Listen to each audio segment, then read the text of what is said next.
રવિ સિઝનમાં 37.52 લાખ હેક્ટર વિસ્તારમાં વાવેતર થયું છે, જે ગત વર્ષ કરતા 37,000 હેક્ટર વધારે.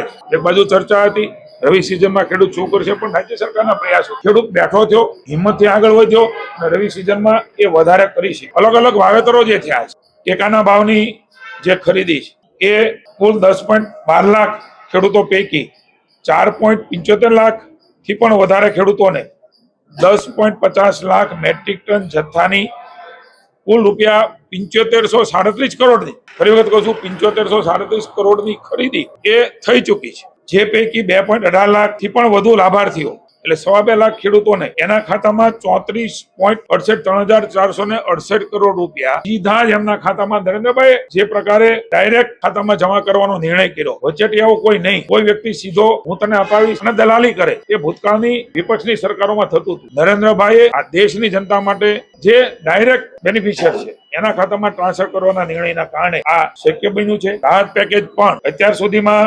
23.18 લાખ ખેડૂતોને ઓનલાઈન 6890 કરોડ રૂપિયાના બિલો એ તૈયાર થઈ ગયા. એનો અર્થ એવો થાય છે કે 24-48 કલાકની અંદર 6890 કરોડ રૂપિયા એ સીધા ખેડૂતના ખાતામાં. સૌથી મોટું કૃષિ રાહત પેકેજ, ઐતિહાસિક પેકેજ અને ખૂબ ઝડપથી આપવાનું પણ નિર્ણય એ થયો. એનો સીધો બેનિફિટ એ ખેડૂતોને થવાનો છે.